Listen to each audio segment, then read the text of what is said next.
What's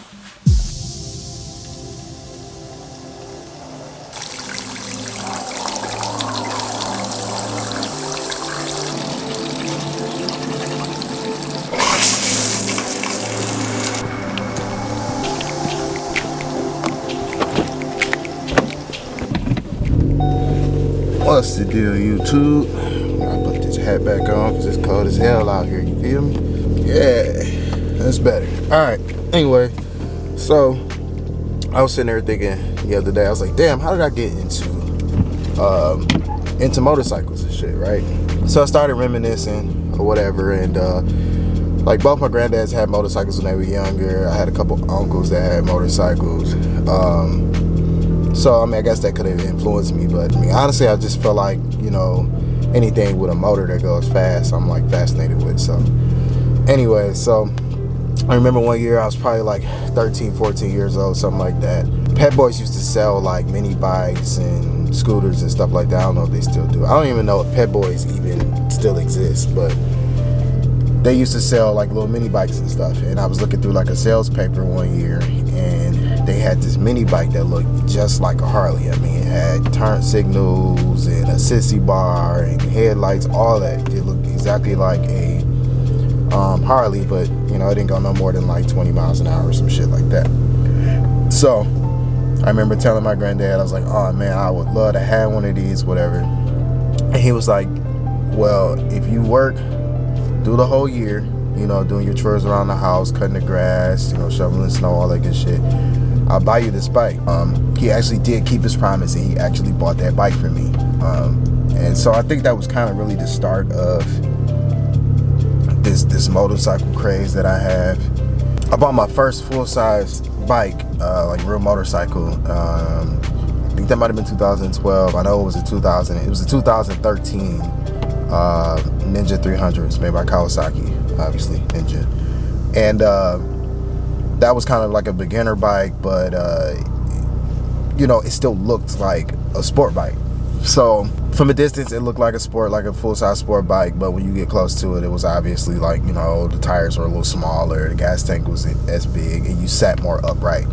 It's not as aggressive as like a actual sport bike. So anyways, I had that for a few years. I mean, I modded it out, put a Yoshimura pipe on it, put the little Chinese shorty levers on there, the fender eliminator kit with the integrated turn signal, which was a little much. I really shouldn't have spent that much money on a bike that is essentially a beginner bike, and I knew I wasn't going to keep it that long, but that's just me. I always try to take things to the max, whatever. So obviously being out with my friends and riding made me want to get a 600 just from that, just the sound alone. I love that inline four sound.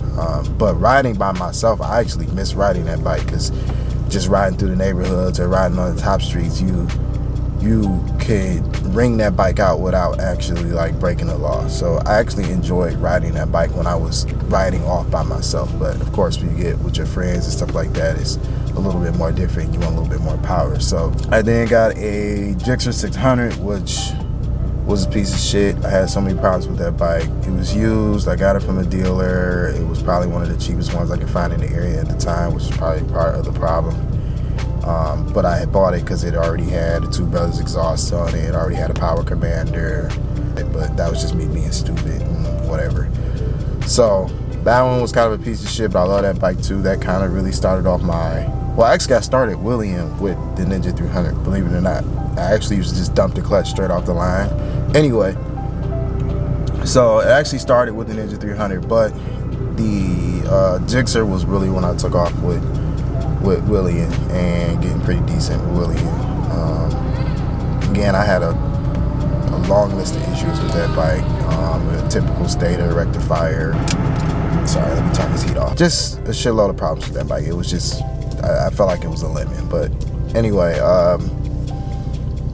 I had that bike for a few years. I ended up crashing that bike, doing about 60-ish, 70-ish, I think.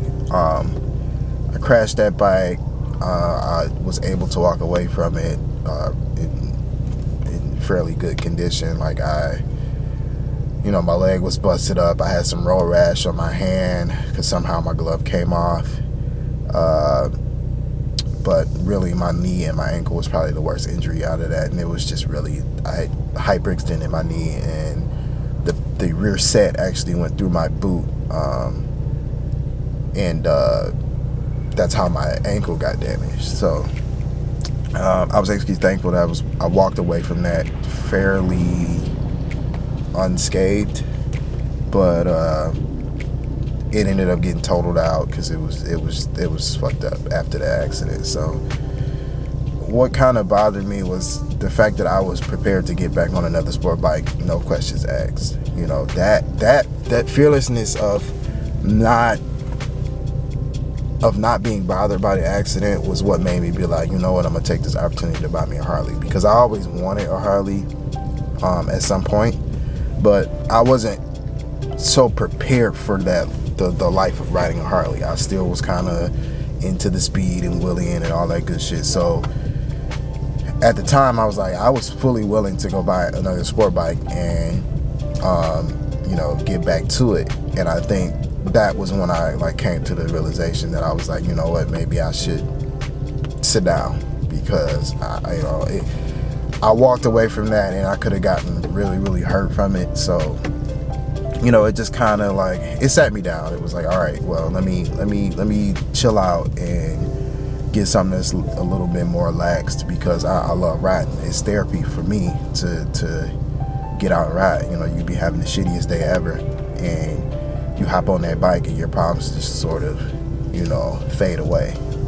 And it's dangerous because you make it dangerous. You know what I mean? You're out, you're riding crazy, you're speeding, you're doing wheelies, you're doing shit like that. And in return, you know, all it takes is one part to malfunction while you're doing these speeds, or one drunk driver, or one person that's on the phone not paying attention, and they shift over into your lane. I mean, it doesn't take much. It doesn't take much.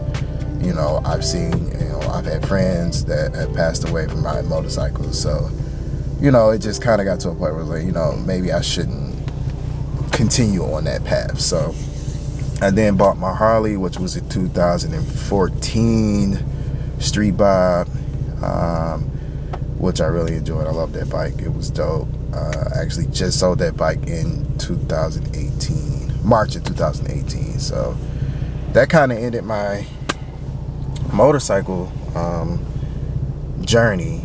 But it was never a thing where, when I sold my Harley, it was because it was for financial reasons. It wasn't because I was like, oh, I'm done riding bikes like that. Nah, not the case at all. It was financial reasons. I was trying to get my business off the ground. My everyday car kind of died on me, so I had to buy a new car, and I couldn't afford to have a car note and a bike note. Like, I just couldn't do it. So, but anyways, yeah, that is my life when it comes to riding motorcycles. Like I said, I miss it. I want to ride again and get out. Which was, so like, one of the big things was that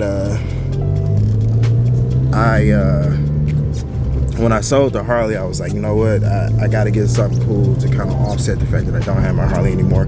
Which is why I ended up with the Focus ST, because driving a stick is just that. That's also just as enjoyable to me. So, I mean, it's not as enjoyable, but it does compare. It's comparable as far as, you know, just getting out and driving. I'm a driver. I like to drive, especially if it's a manual or something fun to drive. So, for me, that was my goal. I knew I had to sell the Harley, and I knew that I wanted to get something that was going to be fun to drive, to kind of offset the fact that I didn't have my bike anymore. So that's actually how this car came to fruition. But I try to get out this house and get a couple things done, and go out to eat, and just enjoy my day off. So yeah, stay with me.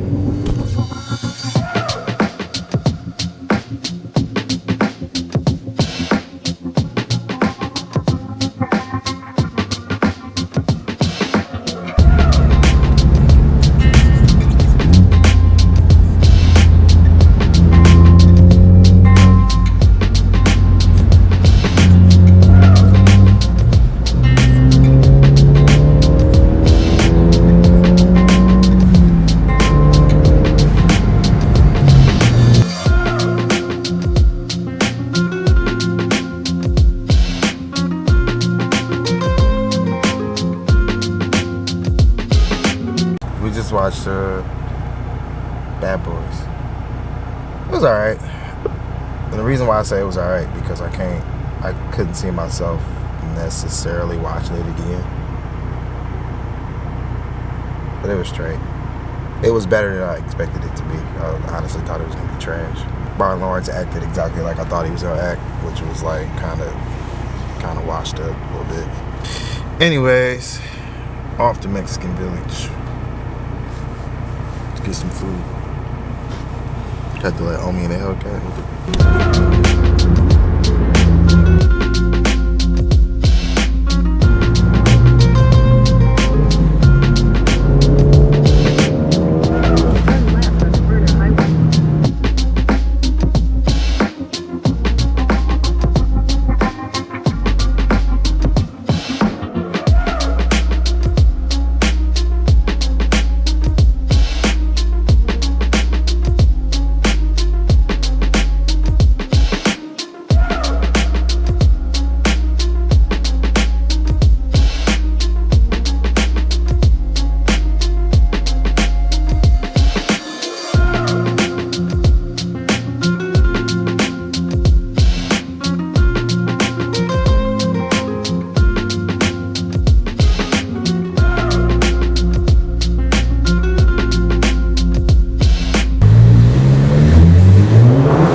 Let's pull it over, forward.